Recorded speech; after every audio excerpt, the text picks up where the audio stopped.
Kita akan berdoa. Kembali Bapa dalam surga, kami merendahkan diri di hadapan hadirat-Mu untuk menyambut firman-Mu dengan segala keterbatasan kami, kekurangan kami, baik hamba-Mu yang akan menyampaikan, juga semua yang mendapat kesempatan untuk mendengarkan. Kami mohon pertolongan Roh Tuhan, mengurapi kami sekalian, baik kepada hamba-Mu yang akan menyampaikan, mengurapi hati, pikiran, konsentrasi kami, supaya hidup kami ini kami peruntukkan kepada Tuhan untuk menyambut firman Tuhan. Kami diberkati melalui firman Tuhan. Kami persembahkan doa ini ke depan Bapa dalam surga. Kami alaskan hanya dengan menyebut di dalam nama Tuhan Yesus Kristus. Amin. Beri Tuhan segala hormat, kebesaran, kemuliaan, keagungan, selanjutnya kita persembahkan ke hadapan Bapa dengan menyebut di dalam nama Tuhan Yesus Kristus, buat kasih karunia Tuhan yang berlaku atas kehidupan kita. Kalau saat ini kita dapat kembali untuk menerima firman Tuhan, dan dengan segala kekurangan, kelemahan, keterbatasan kita merindukan Tuhan turut bekerja melalui kuasa Roh-Nya, baik menyertai saya yang akan menyampaikan firman Tuhan, maupun semua yang mendengarkan, mengurapi setiap telinga-telinga, hati, pikiran, konsentrasi, supaya semua dikonsentrasikan untuk menyambut firman Tuhan. Kita diberkati di dalam firman Tuhan. Dan kita akan baca firman Tuhan dari kitab Mazmur 126 ayat 1 sampai 3. Mazmur 126 ayat 1 sampai 3. Nyanyian Siarah. Ketika Tuhan memulihkan keadaan Sion, keadaan kita seperti orang-orang yang bermimpi. Pada waktu itu mulut kita penuh dengan tertawa, dan lidah kita dengan sorak-sorai. Pada waktu itu berkatalah orang di antara bangsa-bangsa, Tuhan telah melakukan perkara besar kepada orang-orang ini. Tuhan telah melakukan perkara besar kepada kita, maka kita bersukacita. Puji Tuhan, Tuhan kita, Tuhan yang luar biasa, yang bersedia berkuasa mengerjakan suatu pemulihan, dan yang perlu dipulihkan oleh Tuhan seringkali keadaannya secara manusia tidak mungkin bisa, dan pemulihan yang Tuhan mau kerjakan juga tidak mungkin bisa dikerjakan, bisa dilakukan oleh manusia siapapun.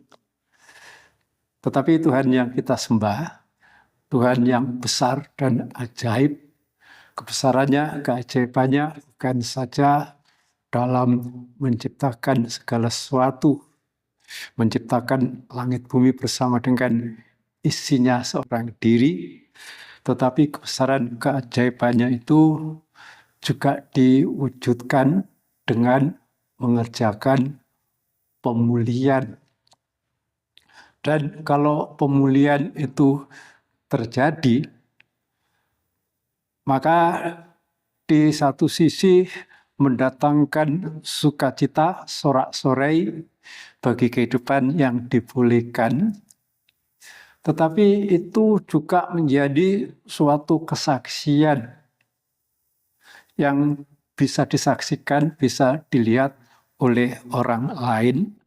Kalau di ayat ini, pada waktu Tuhan memulihkan keadaan Sion, bangsa-bangsa yang ada di sekitarnya menyaksikan bahwa Tuhan melakukan perkara besar, Tuhan melakukan pekerjaan Tuhan.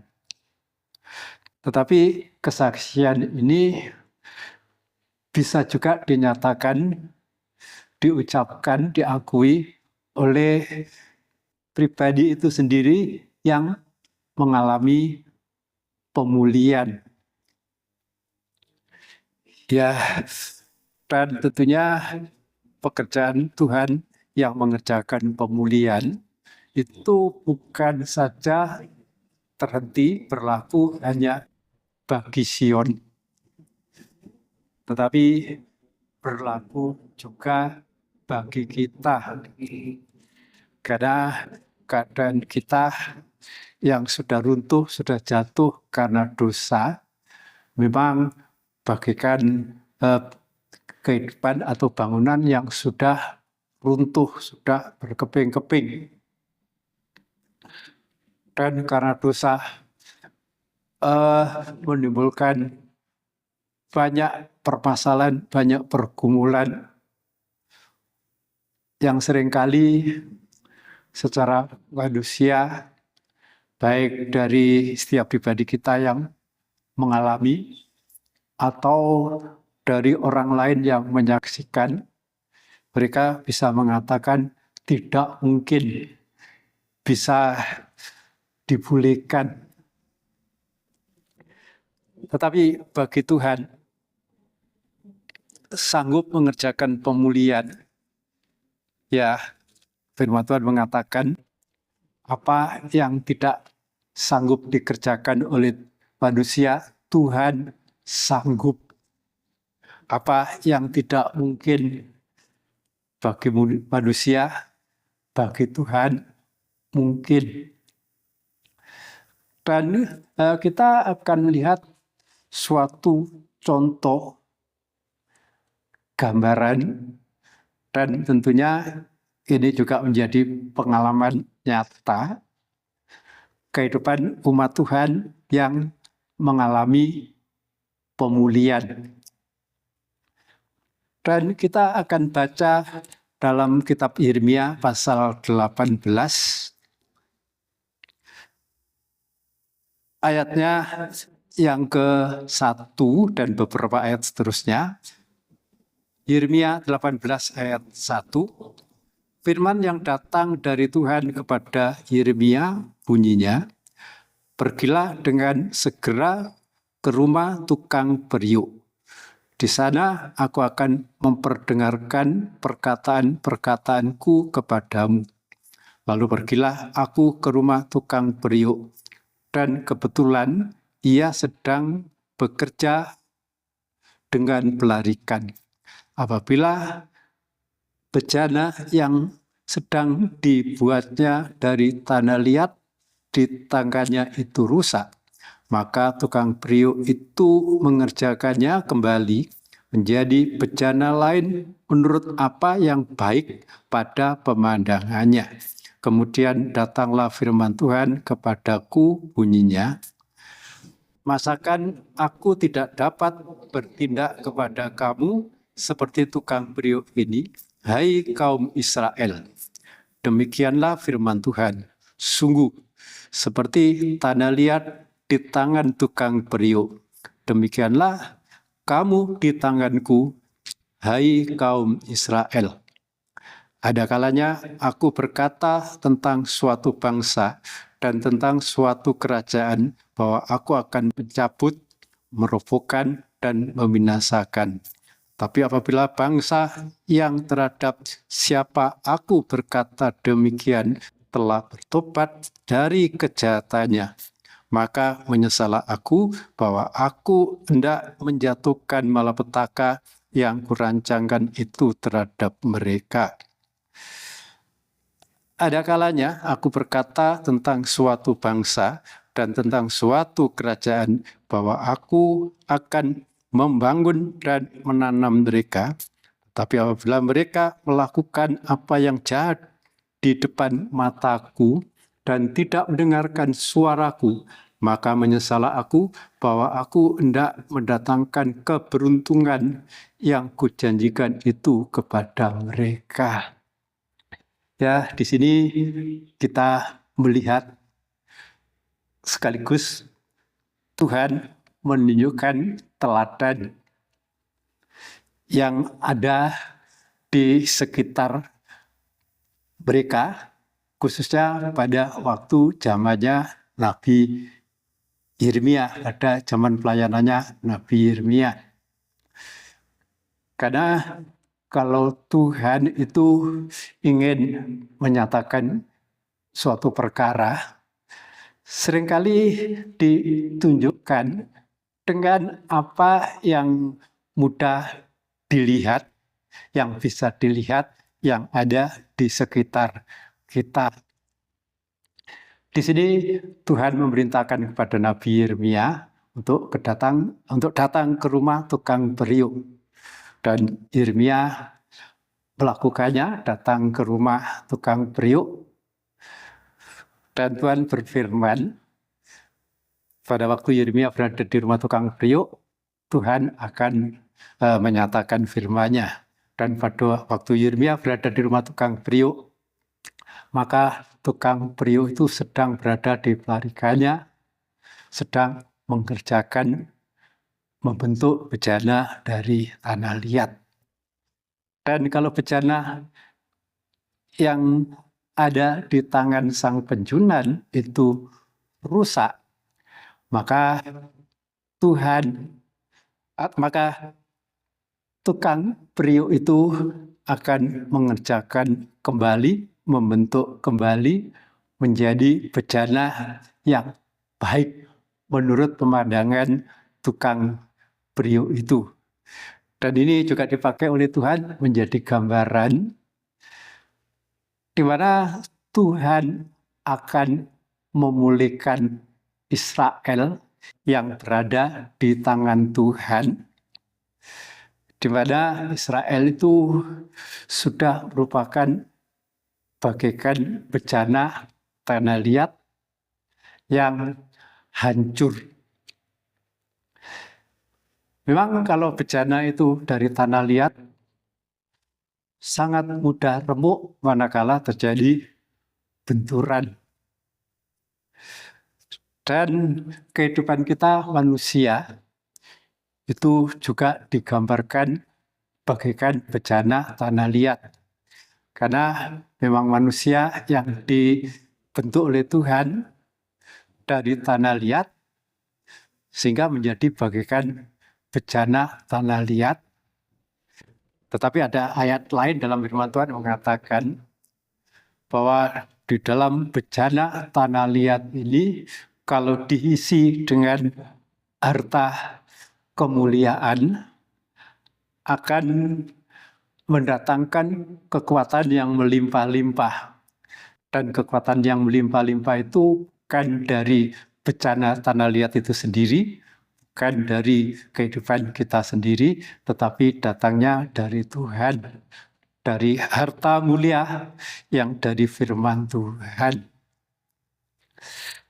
Dan kekuatan yang melimpah-limpah itu sungguh-sungguh memberikan kekuatan yang luar biasa di saat bejana tanah liat itu menghadapi bagaikan benturan-benturan, menghadapi penganiayaan, menghadapi bagaikan dihempaskan, menghadapi permasalahan sampai bagaikan putus asa.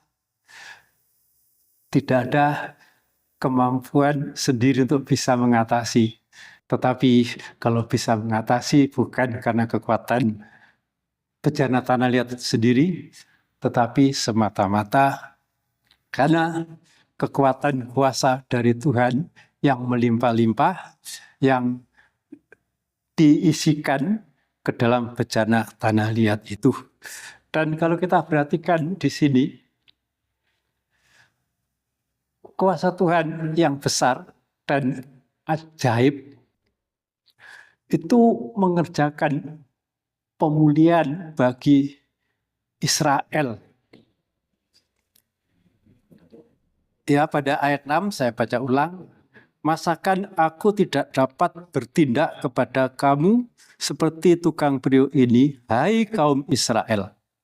Demikianlah firman Tuhan, sungguh seperti tanah liat di tangan tukang periuk, demikianlah kamu di tanganku, hai kaum Israel.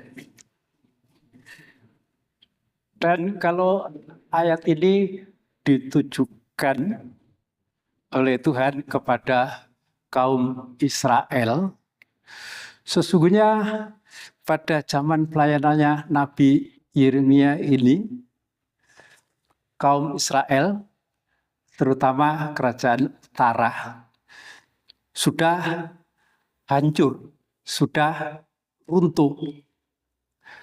Dan runtuhnya itu di zaman pelayanannya Nabi Yesaya pada waktu Israel diperintah oleh Raja Hosea bin Elah. Oleh karena penyerbuan Raja Asyur, Israel dikalahkan. Kemudian penduduk Israel itu diangkut ke Babil dan disebar ke berbagai tempat atau di Asyur. Ya, pada waktu itu wilayah Babilonia itu masih dikuasai oleh Asyur. Ya, disebar ke berbagai tempat. Kemudian penguasa Asyur mengirimkan bangsa-bangsa lain untuk mendiami tanah Kanaan. Dan rupanya bangsa-bangsa lain yang mendiami tanah Kanaan itu berkepanjangan.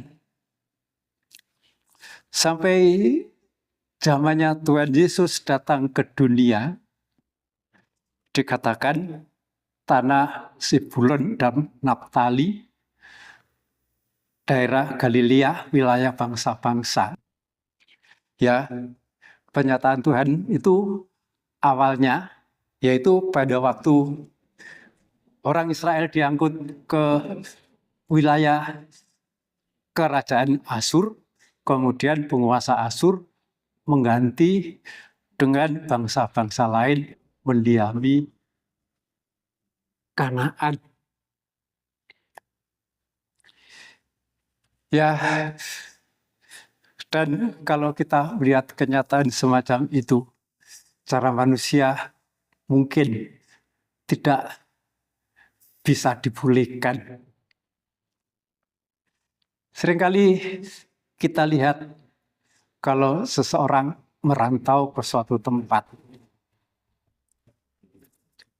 akhirnya karena satu lain hal tidak mau kembali ke kampung halamannya, ke tanah asalnya, dan sudah terpengaruh dengan budaya, dengan bahasa, di mana orang itu merantau. Ya, banyak budaya yang ada di lingkungan di mana orang yang merantau itu tinggal dan kemudian diikuti.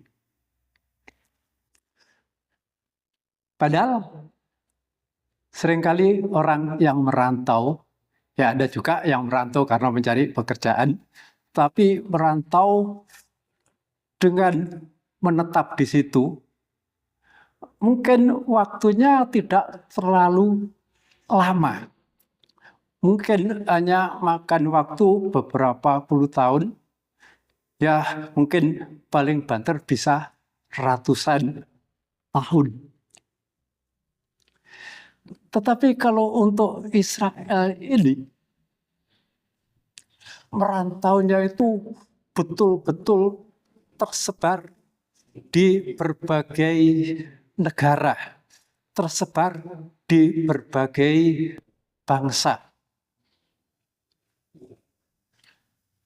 Ya, tentunya memang bahasa lokal bisa mempengaruhi mereka, sehingga mereka yang sudah tersebar itu kan, ya terutama untuk orang Yahudi, karena kemudian yang tersebar itu juga orang Yahudi, dikatakan orang Yahudi diaspora.